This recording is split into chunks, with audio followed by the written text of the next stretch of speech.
Selamat mendengarkan podcast ini. Bapak, Ibu, dan Saudara yang terkasih di dalam Tuhan, kebenaran hari ini berjudul bukan sekedar moral umum. Firman Tuhan mengatakan bahwa orang yang berkata bahwa dirinya tidak berdosa adalah orang yang tidak mengenal kebenaran dan firman-Nya. Ya. Orang yang tidak mengenal kebenaran dan firman-Nya, tidak tinggal juga di dalamnya. Ya, jadi 1 Yohanes 1 ayat 8 dan 10 ya, mengatakan seperti itu. Ayat ini menunjukkan bahwa sejak dahulu, zaman rasul-rasul, ada orang-orang yang merasa bahwa dirinya tidak memiliki dosa atau salah. Tuhan menyatakan bahwa mereka adalah orang-orang yang tidak mengenal kebenaran, yang tidak tinggal di dalam firman-Nya. Tetapi ironisnya, mereka mengaku sebagai orang kudus. Sejatinya, saudara, mereka adalah pendusta yang tidak bisa dipercayai. Mereka adalah orang-orang yang mencari penghargaan dan nilai diri di mata manusia lain. Biasanya mereka adalah moralis yang suka menghakimi sesama, mencela juga, dan juga mengutuk orang lain karena kejahatan yang disangkakan atau dinilainya secara naif. Mereka juga adalah orang-orang yang mau menunjukkan bahwa dirinya lebih hebat dari orang lain. Hal ini dilakukan sebab tanpa sadar ia memandang atau merasa bahwa orang lain adalah saingannya. Inilah kesombongan rohani yang ditentang oleh Allah. Bisa dipastikan mereka belum mengenal Injil Tuhan Yesus Kristus yang tuntunannya atau tuntutannya adalah sempurna seperti Bapa. Ya. Mereka bisa dipastikan belum mengenal Injil Tuhan Yesus Kristus yang tuntutannya adalah sempurna seperti Bapa. Bisa dipastikan juga bahwa mereka tidak mengenal kebenaran yang menekankan sikap dan nilai-nilai batinnya. Kesucian hanya diukur oleh mereka dari tindakan lahiriah saja. Ya. Dilihat secara hukum moral umum saja. Kalau ia seorang pembicara di mimbar, pasti khotbahnya tidak berkembang, mengalami stagnansi, ya, dan penuh dengan kesaksian pribadi yang belum tentu bermuatan kebenaran. Saudara, hal ini terjadi sebab ia tidak menggali kebenaran firman. Sebagai gantinya, mereka akan mengagungkan kesaksian pribadi bahwa mereka sudah berhadapan langsung dengan Tuhan dan menerima mandatnya. Jadi saudara-saudara, apakah mereka yang mengaku orang suci sudah mencapai kesucian seperti yang Bapa kehendaki? Pasti belum. Ya, pasti belum. Tetapi mereka merasa sudah tidak bercacat. Sebab ukuran kesucian adalah moral umum. Karena mereka belum mengenal kebenaran sehingga tidak hidup dalam kebenaran. Maka cirinya jelas, yaitu meninggikan diri, seakan-akan dirinya paling suci di antara manusia lain. Hal ini juga bisa didorong oleh hasrat ingin dikultuskannya. Seharusnya tidak demikian, saudara. Seharusnya tidak demikian. Orang-orang seperti ini akan membangun strata kasta dalam gereja, sehingga tidak mendorong jemaat untuk mencapai kesempurnaan.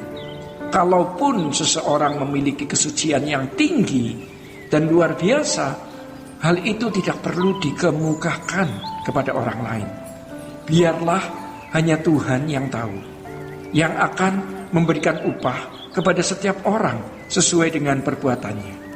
Paulus sendiri seorang hamba Tuhan yang kualitasnya tidak diragukan lagi berkata bahwa dirinya belum sempurna. Dia sedang mengejar atau menggumulinya dengan sungguh-sungguh. Firman Tuhan mengatakan jika kita berkata bahwa kita adalah firman Tuhan mengatakan jika kita berkata bahwa kita tidak ada berbuat dosa, maka kita membuat dia menjadi pendusta dan firman-Nya tidak ada di dalam diri kita. Kalimat ini sekilas sederhana, tetapi sebenarnya pengertiannya tidak mudah dipahami.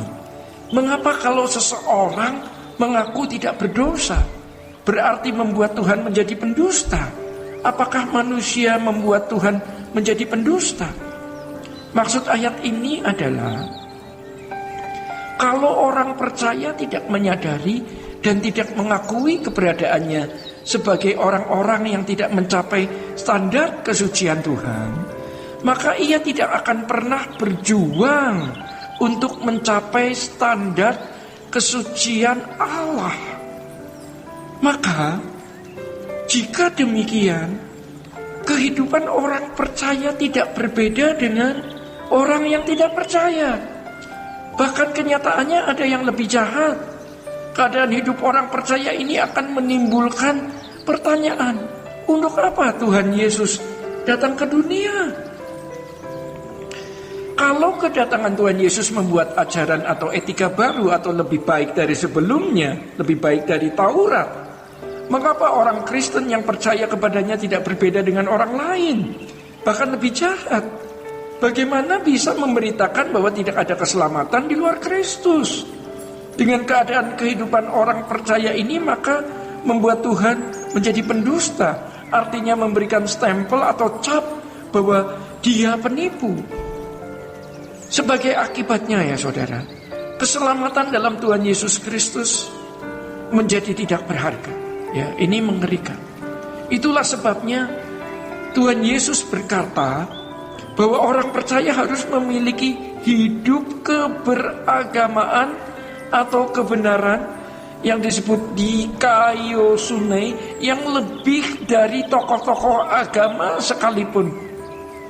Hanya kalau orang percaya memiliki kualitas moral yang luar biasa menakjubkan, orang percaya bisa menjadi terang dan garam dunia, serta bisa menjadi saksi Kristus.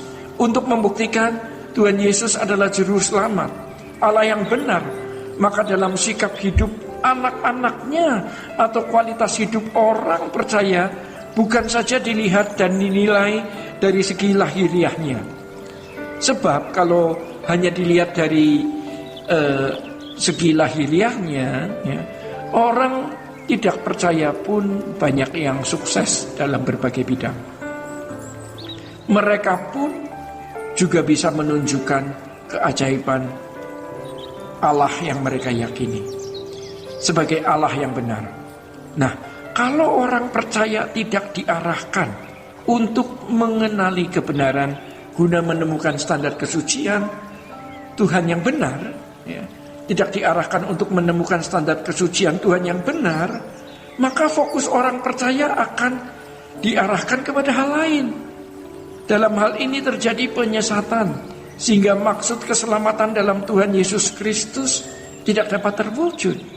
Oleh karenanya saudara-saudara, setiap orang percaya itu harus menyadari, ya, bahwa dirinya wajib mencapai standar kesucian Allah, bukan sekedar moral umum saja.